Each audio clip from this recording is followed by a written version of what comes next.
hindi kayo makakatulog. Maniwala kayo sa akin.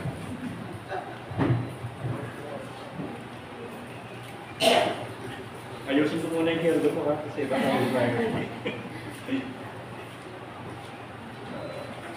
alam nyo, excited na excited. Every time na mag-text si Pastor sa akin na kayo po ay sa PPT. Ako po ay excited na excited sapagkat alam ko po na simula sa umaga nito ay sasakupin ko lahat dahil ako ang Sunday school, ako pa rin ang Sunday. So akin lahat ito. Anyway, meron pong isang discipleship program na ginawa sa simbahan.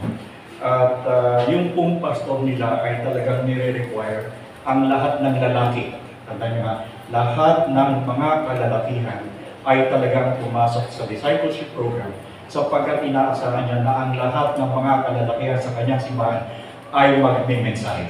Lahat, walang exemption. At sa pagkakataon nito ay meron siyang isang estudyante doon sa discipleship program na sinabihan na ikaw sa linggo ang magme-mensahe. Ikaw. Sabi niya, ako, pastor? Ako, oo, ikaw ang pagme-mensahe. At ang ime-mensahe mo ay Juan 3:16. Yan lamang ang iyong ime-mensahe, Juan 3:16. Dumating po ang araw ng pananambahan at nandito na yung estudyante na magme-mensahe ng Juan 3:16. Kung kaya tumayo ito sa kanilang harapan at mag-umpisa na magsabi sa kanyang mensahe. Mga kapatid, ano po siya? Ang aking pong mensahe sa inyo sa umagang ito ay patungkol sa Juan 3:16. Sapagkat gayon na lamang ang pagsinta ng Diyos sa sanlibutan na ibinigay niya ang kanyang bugtong anak upang ang sinumang sa kanya ay sumampalataya ay hindi mapahamak kundi magkaroon ng buhay na walang hanggan. Napakagandang pangako mga kapatid. Ito ang pangako ng Diyos na sinasabi po sa Juan 3:16. Sapagkat gayon na lamang ang pagsinta ng Diyos sa sanlibutan ay ibinigay niya ang kanyang bugtong na anak na sino mang sa kanya ay sumampalataya ay hindi mapahamak kundi magkaroon ng buhay na walang hanggan. Tunay po mga kapatid, napakaganda po ng mensahe na ibinibigay ng Juan 3:16. Ang sabi po ay sapagkat gayon na lamang ang pagsinta. At utay-utay pong naglalabasan kasi tanghali na at naglalabasan dito sapagkat gutom na, alas 12:30 na, sapagkat gayon na lamang ang pagsinta ng Diyos sa sanlibutan. Wala nang natira. Mga kapatid, ang aking mensahe ngayong umaga ay katulad din noon.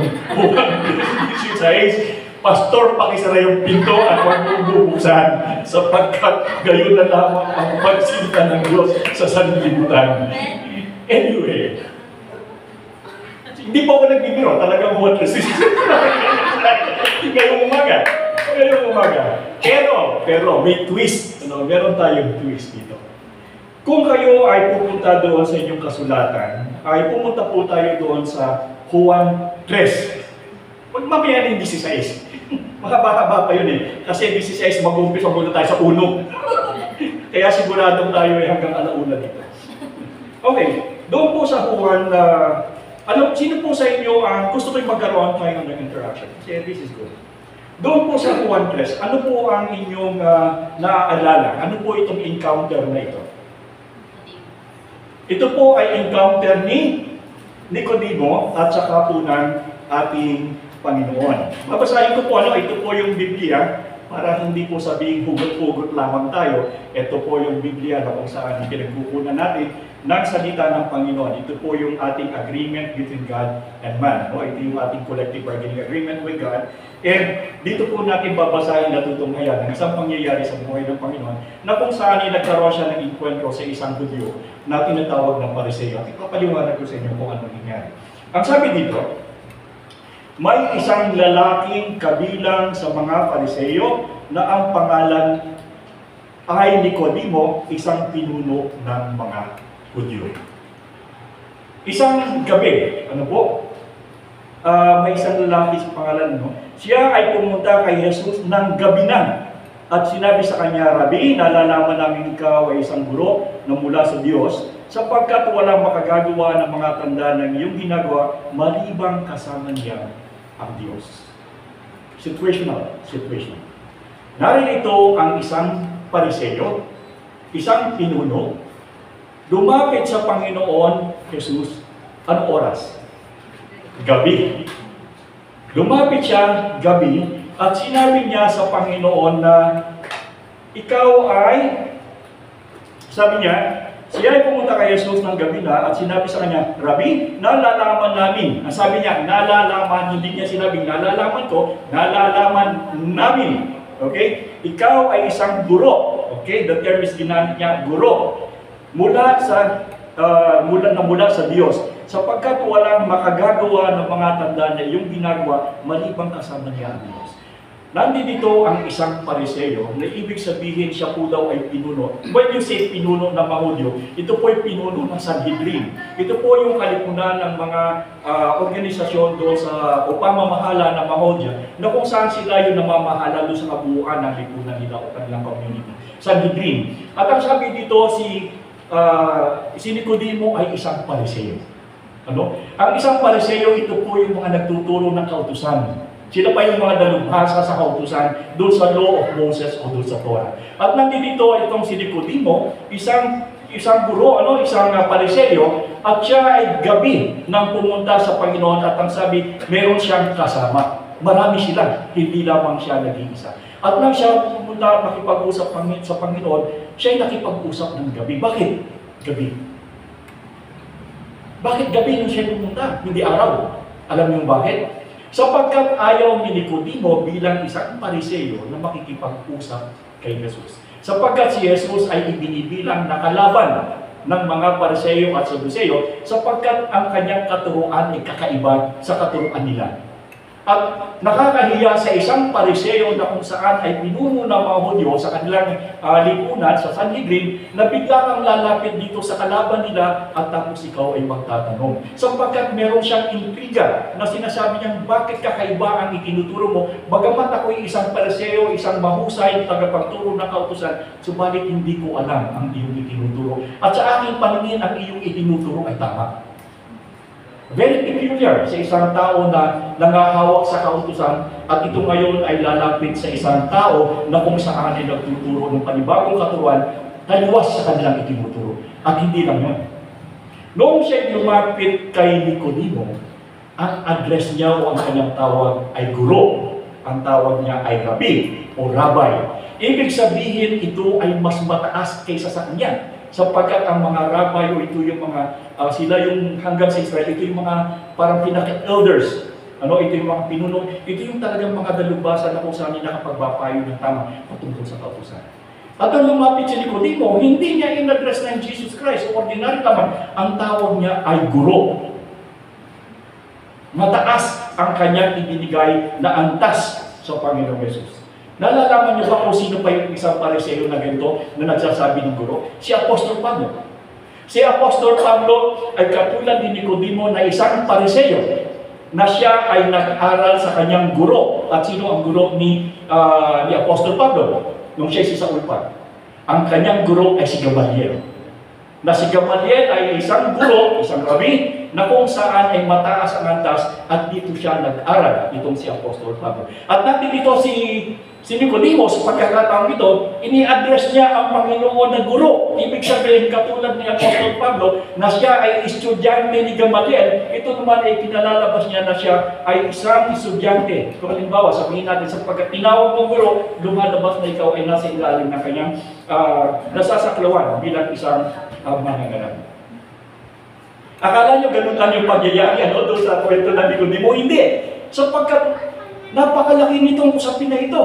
Isang Pariseo na lalapit sa Panginoong Jesus na kanilang itinuturing na hindi naman tama. At ito si isang Pariseo na si Nicodemo, gabi kasama niya ang kanyang mga kasama na lumapit sa kanya.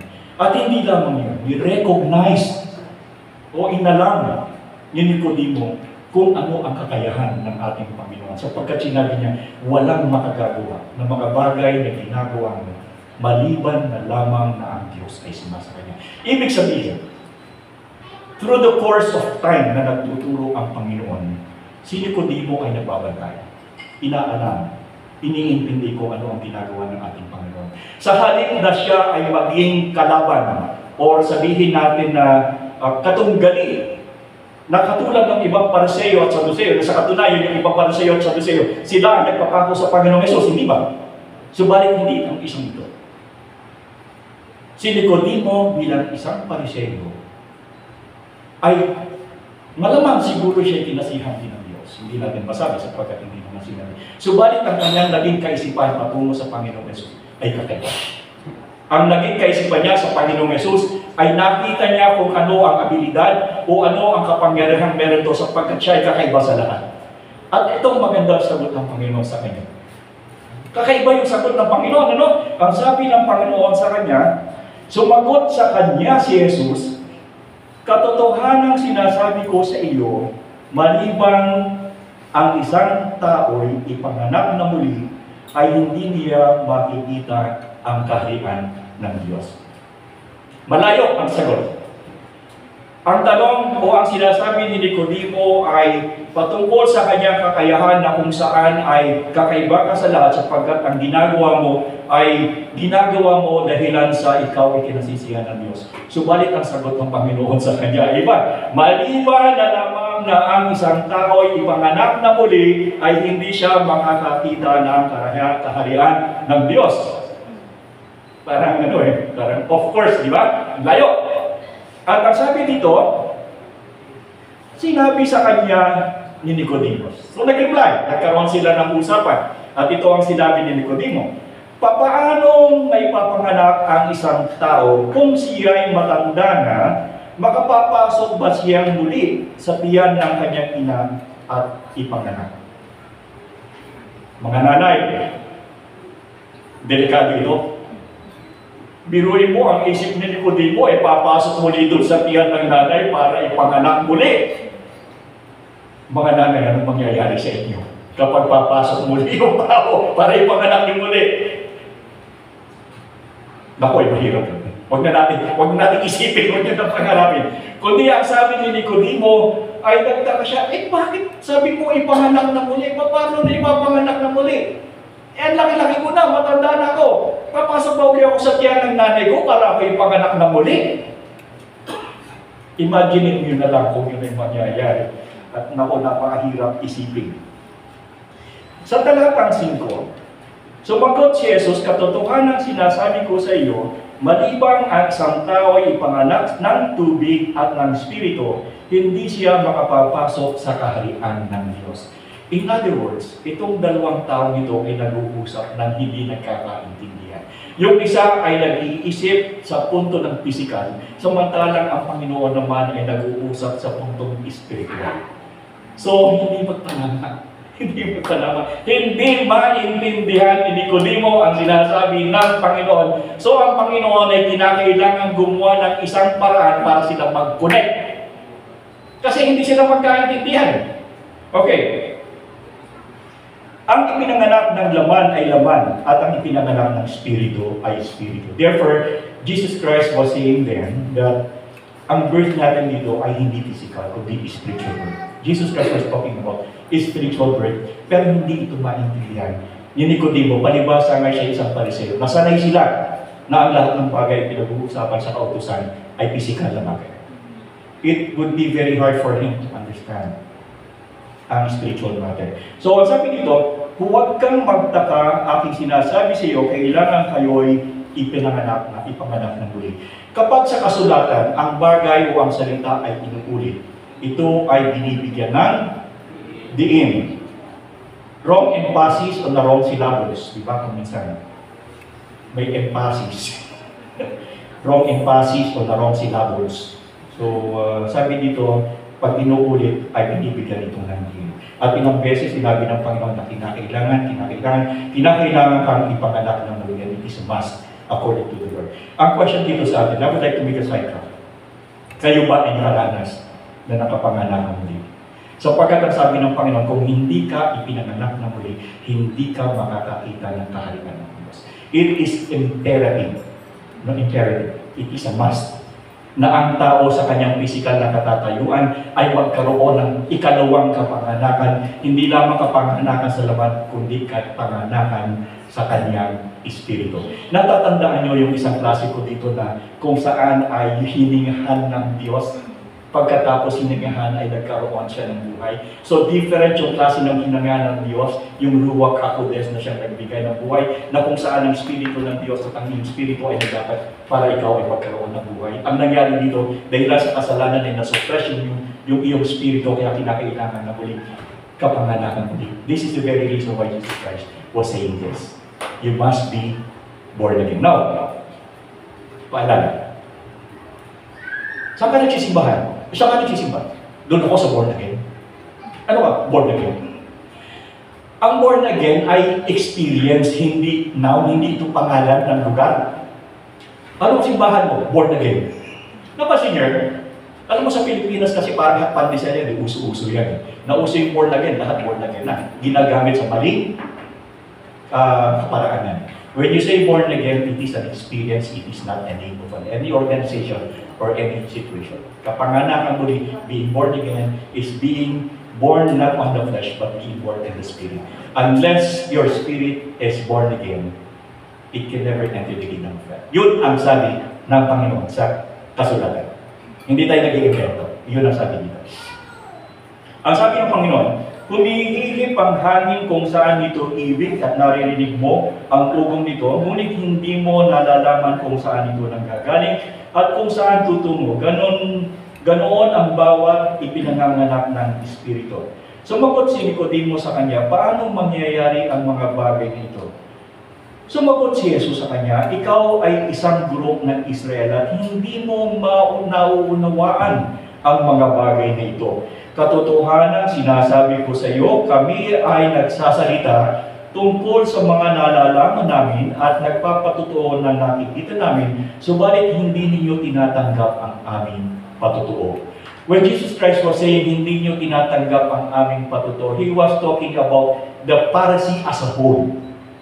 Kinakausap niya, nakita ninyo pero hindi ninyo tinatanggap ang aming patutuo. And Jesus Christ was not only addressing the Pharisee Nicodemus, but He was addressing the Pharisees as a whole. Hindi ninyo tinatanggap. To the point na pinapatay nila ang Panginoon. Hindi ba? Sila yung sumigaw sa Panginoon na siya'y ipako sa krus. Kasama ang mga Saduceo at ang kanilang mga alipongas. Kaya sinasabi ng Panginoon, bagamat nakikita niyo, tinuturo namin ang katotohanan sa inyo, ay hindi ninyo naiintindihan. Okay, hindi nyo naunawan. Katotohanan ang sinasabi ko sa inyo, kami nagsasalita, okay, balik tayo sa 12. Kung sinasabi ko sa inyo ang mga bagay na makalupa at hindi ninyo pinaniniwalaan, paano ninyo paniniwalaan kung sabihin ko sa inyo ang mga bagay na makalangit? Sinasabi ko na sa inyo earthly things, hindi pa kayo maniwala sa akin, how much more if I will be talking about earthly things? Paano nyo ako paniniwalaan? At ang sabi dito, wala pang umakyat, ito na yung ating finale, nandito na yung ating climax, 13. Wala pang umakyat sa langit, maliban sa kanya na bumaba, galing sa langit ang anak ng tao. Here is the connection. Yung salitang anak ng tao is very, very familiar sa mga Pariseo at sa kay Nicodemus. Kaya ito, in order for the earthly things to heavenly things, in order for the Lord to be connected with Nicodemus, ang ginawa ng Panginoon ay kumuha siya ng isang bagay na alam ni Nicodemo para sila ay magkatugma. At yun yung tinatawag na anak ng tao. Ano ang meron sa pagiging anak ng tao? Si Ezekiel ay tinawag na anak ng tao, subalit siya normal na tao. Pero sa kaisipan ng mga Hudyo, kapag ito'y sinabing anak ng tao, ito yung kanilang inaasahang Mesiyas na darating na kung saan ay magbibigay ng kaluwagan at kaligtasan sa bansang ito. Nakuha ninyo? Kinonect ng Panginoon kay Nicodemo yung salitang anak ng tao sapagkat yung salitang anak ng tao ay pamilyar si Nicodemo. At yung salitang anak ng taong ito yung inaasahan ni Nicodemo na darating. At ito ang ginamit ng Panginoon para sila ay magkatugma. At ang sabi dito, ito maganda eh. Ito ha, 14. kung paanong itinaas ni Moises sa ilang ang ahas, kailangan din naman itaas ang anak ng tao upang ang sinumang sumampalataya sa kanya ay magkaroon ng buhay na walang hanggan. Ano ang itinaas ng araw? Kung paano itinaas ni Moises sa ilang ang ahas. Kung paano itinaas ni Moises sa ilang ang ahas. Nag-connect ito kay Nicodemus. Sapagkat alam ni Nicodemus kung ano ang kwento tungkol doon sa ahas na ito. Binasa ni Pastor kanina doon sa mga bilang.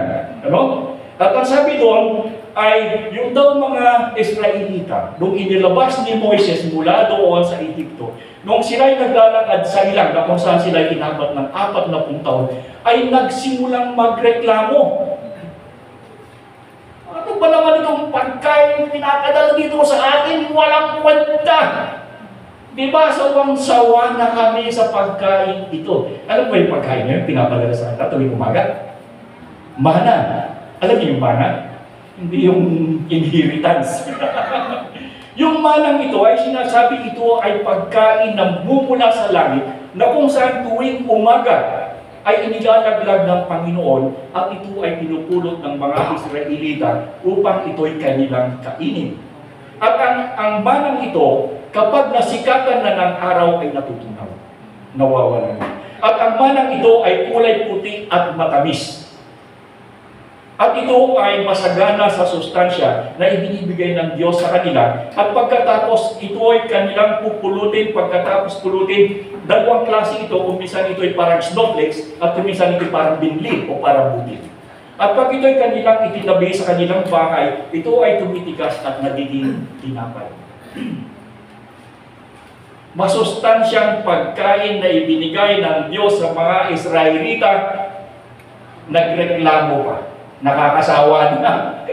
Araw-araw mana. Masustansya ito. Subalit nandito ang mga bansang Israel, ang mga Israelita na nagsasabi, maigi pa nung kami nasa Ehipto, mas masarap ang pagkain namin dito. Ano ang naging paningin ng Diyos sa mga tao dito? Ang Diyos ay nagalit at ang ginawa ng Diyos ay nagpadala ng ahas. At ang mga ahas na ito ay pumapasok sa kampo ng mga Israelita at kapag sila'y kinagat, sila ay namamatay. Subalit hindi lamang basta kagat at pagkamatay ang kanilang dinaranas, sapagkat ang sabi dito, ang ahas na ito kung kumagat ay fiery snakes, na kung saan pag kinagat ka ay parang niluluto ang iyong laman sa sakit. Dalawang klase ang ahas na alam natin, yung neurotoxic at saka yung parang yung sa utak at saka yung sa laman na kinakain, ano? But this one is different because this one, ang sabi is a fiery snake na kung saan pag kinagat ka, ang sabi dito, parang sinisilaban ang iyong katawan sa init hanggang sa ikaw ay mamatay. Masarap naman pinapakain sa inyo, biro nyo, libre na, wala na nga kayong ginagastos, reklamo pa kayo ng reklamo, sabihin nyo pa nakakasawa. Then God got angry with them and God sent these snakes. Pinadala ang mga ahas nito at siya'y kinakagat. And then these people realized, napaunawa nila, na namamatay sila, marami ang namamatay, mauubos sila, kung kaya't ang sabi nila, inamin nila sa harapan ng Panginoon at sinabi kay Moises, Moises, kami ay nagkasala sa Panginoon at nagkasala sa iyo. So, humihingi sila ng tawad at humihingi sila ng kaparaanan kung paano sila ay magkakaroon ng kagalingan at kaligtasan sa mga ahas ito. At ang Moises namang ito ay nagsumbong sa Panginoon at sinabi niya, inaamin ng mga ito ang mga tao ay nagkasala at nais nilang sila ay magkaroon ng kaligtasan. Ano ang aking gagawin? Ang sabi ng Moises. At sinabi ng Panginoon sa kanya, ikaw, Moises, ay kumuha ng tanso. Pagkatapos ang tansong ito ay iyong hubugin sa hubog ng ahas at ilagay mo sa iyong tikim. Alam niyo yung tikim? Yung tikim, yung mahabang kahoy, yung ginagawa mo pagka ikay nagbabangka, ginagano nyo, ang tawag doon ay tikim. At ang sabi ng Panginoon, itong mahabang kahoy nito, itong tikim, ilagay mo dito yung tansong ahas na ito at ilagay mo ito doon sa gitna ng kampo. Ilagay mo doon. At ang sabi ng Panginoon sa kanya, Moises, sabihin mo sa mga tao niya, ang sino man, again, laging merong salitang sino man, Old and New Testament, sino man, ang tumingin sa ahas na tansong ahas na yan, ang sino man tumingin sa tansong ahas na yan, ay magkakaroon ng kagalingan. Anong gagawin? Titingin lamang.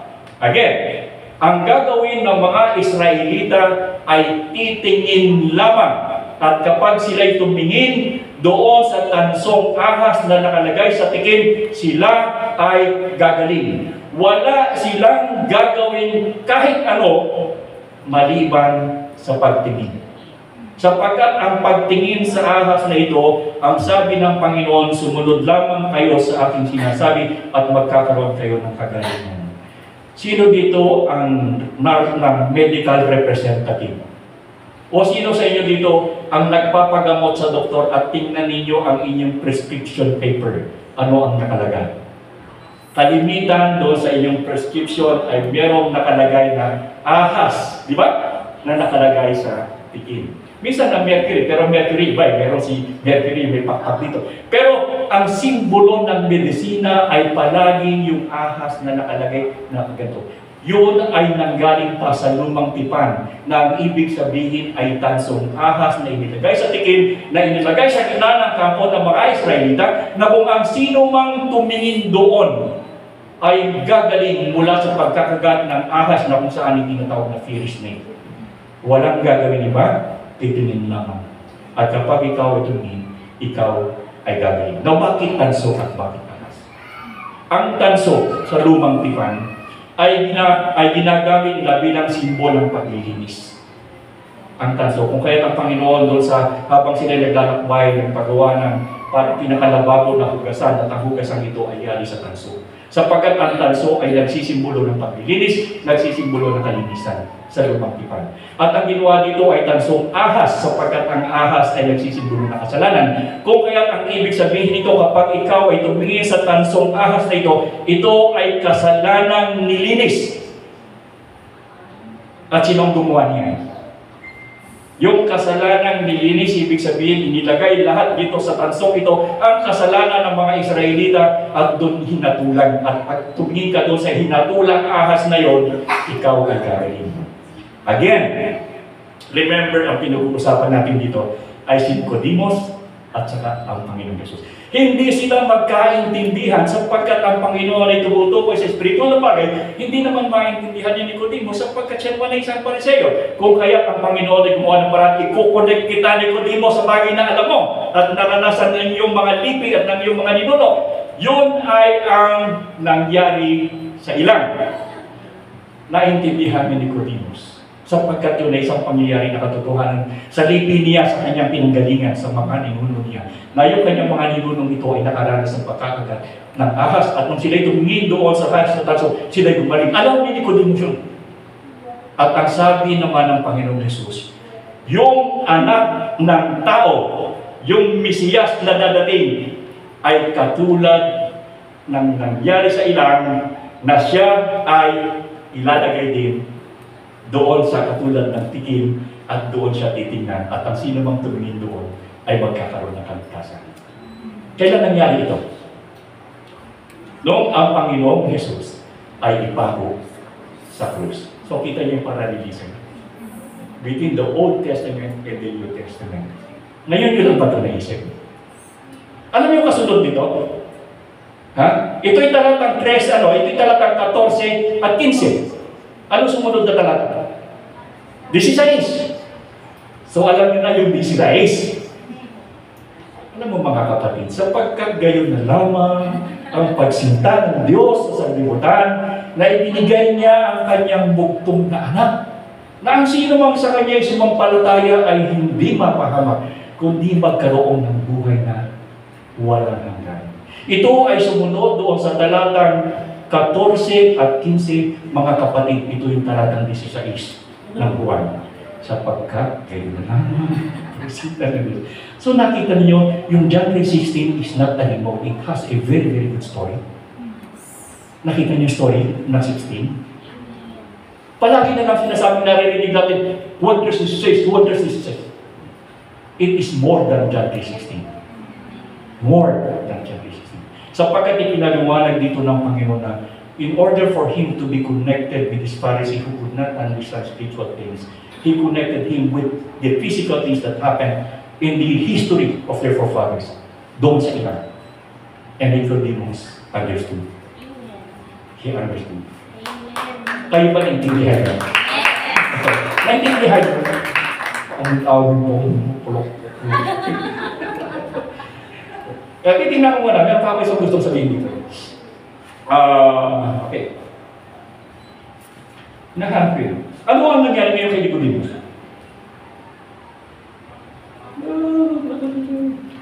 Hanapin mo muna. Ano ba pagkatapos nito? Si Nicodemus ba ay ano ang nangyari sa kanya? Ano nangyari sa kanya? Nagkaroon sila ng encounter ng Panginoon ng gabi yon. Nagkahiwalay sila. Pagkatapos noon, maipaliwanag ng Panginoon sa kanya ang connection between doon sa tansong ahas na inilagay sa tekil. Dadating ang Panginoon na siya man ay ilalagay doon sa kahoy at doon siya ilalagay para tingnan siya ng tao, ng pagtingin ng tao sa kanya, tumingin lamang siya sa Panginoon Jesus. Doon sa pagkakapako sa krus, ang tao ay magkakaroon ng kaligtasan. May gagawin ba o wala katulad doon sa tikim? Wala. Sapagkat hindi ito ipaparallel ng Panginoon kung hindi exactly the same. Kung walang ginawa ang mga Israelita doon sa ilang nang sila'y kagatin ng ahas, tumingin lamang sila na wala ang kamandag ng kamatayan sa kanilang katawan, kung kaya't sila'y physical na nagkaroon ng kaligtasan.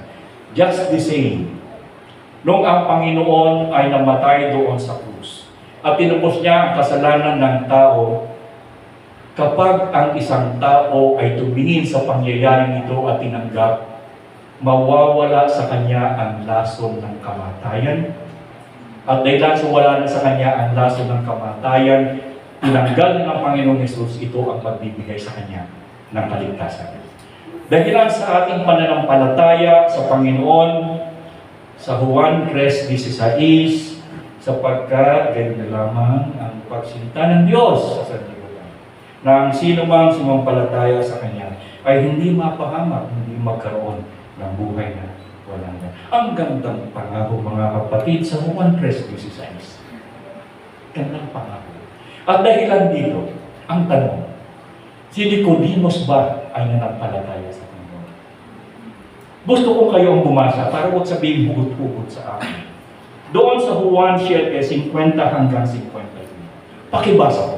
Alam ko namang tayong lahat na nandito sa pananambahan nito ay merong salita ng Diyos, sapagkat tayo bilang mga sola Skriptura, tayo ay nananangan sa paninid sa ating kasunduan dito sa Biblia. Anong sabi doon? Pakibasa ninyo. Gusto kong makita ng mga taong nanonood sa YouTube, kasi naka-afford tayo, na tayo ay nagbabasa ng kasulatan. Ang bawat isa sa inyo ay may tangan na kasulatan, sapagkat ito ang ating pinangahawakan. Pakibasa ninyo. Tingnan natin kung anong nangyari kay Nicodemo doon sa Juan 7:50 hanggang 51. Pakibasa. Isa sa mga naroon ay si Nicodemo, ang Pariseo nagsadya kay Jesus noong una, at siya'y nagtanong, hindi ba't labag sa ating kautusan na hatulan ng isang tao nang di muna nililitis at inaalam kung ano ang kanyang ginawa? Hindi, doon sa kayo. Sige, anong nangyari dito? Nasaan si Nicodemo? Nasaan si Nicodemo sa pagkakataon ito? Nililitis ang Panginoong Jesus at nandito si Nicodemo na nagtatanggol. Ipinagtatanggol ni Nicodemo doon sa lugar ng hatulan. Ipinagpatanggol ni Nicodemo ang Panginoong Jesus na sinasabi niyang hindi ba makatarungan, kinakailangan mo na magkaroon ng paglilitis sapagkat hinahatulan na nila ang Panginoon. Sinong nagdepensa? Si Nicodemo. Kasi pagkatapos ng John 3:16, na sapagkat yun na lamang, hindi ko talaga mapigilan yung sarili ko sa pagbanggit ng John 3:16. Na sinasabi dito, simula noon ay naging tahimik na ang Biblia patungkol na kay Nicodemo. At lumabas lamang siya nung panahon na ang Panginoong Jesus ay hinahatulan. At nandito si Nicodemo, isang Pariseo na ipinagtatanggol ang kanilang kaaway. Anong ibig sabihin ito? Na si Nicodemus ay nagpatuloy na nagkaroon ng koneksyon sa Panginoon. Bagamat siguro siya nananampalataya pero hindi niya ipinapakita sa lahat. Pero, nung bandang huli, nagladlad na siya. Nung huli na, hindi na siya makatiis bilang isang secret believer. Hindi na siya makatiis bilang isang patagong mananampalataya. At siya nagpakita doon, ipinakita niya ang kanyang sarili kung paano siya nagtiwala sa Panginoon. Matapos ang encounter nila doon sa John 3:16. Sapagkat kayo nalaman. Continue. So natutuon, ipinagtanggol ni Nicodemo ang Panginoon. But lastly, anong nangyari sa kanya? Pakibasa doon sa Juan 19:39. Juan 19:39.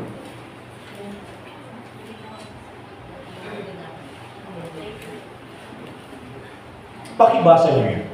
Ano ang nangyari kay Nicodemo? Bukod sa ipinagtanggol ni Nicodemo ang Panginoong Hesus doon sa trial, sa paglilitis, na siya ay secret believer ng Panginoon, but this time, no longer can wait. Anong sabi dito? Ano nangyari kay Nicodemo? At nakaroon naman si Nicodemo, yung nakaroon yung una, sa kanila ng gabi, na may dalang isang pinagpalong mira at mga along na may mga 100 libra. Okay. Nasaan si Nicodemo? Anong okasyon ito? Doon ang Panginoon ay ililibing na. Nicodemus was there during the time when the Lord died and during the time when the Lord was about to be buried. Nicodemus was there with all the goods that needed para sa paglilibing ng isang patay. So, Nicodemus had an encounter with the Lord of God. He had a hard time understanding Him, but the Lord connected to him using a parallelism in the Old Testament with the snake. Diba? Yung touch of person snake.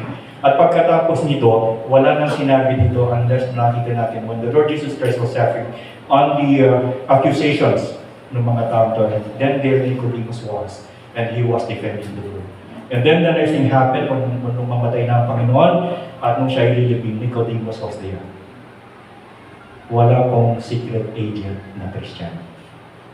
Even Nicodemus himself, being a Pharisee, being a teacher of the law, when he believed in Christ, when he believed in the Messiah, there is no hidden agenda. He remained yung sarili niya at the end. He exposed himself no matter what.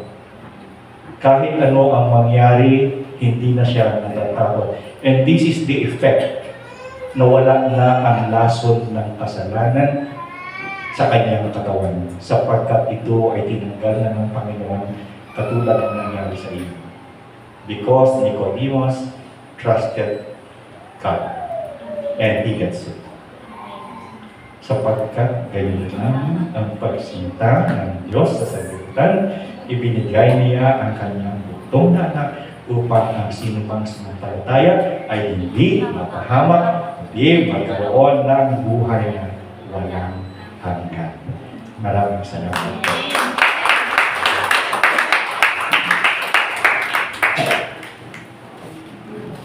Sabi ko sa inyo, hindi kayo matutulog.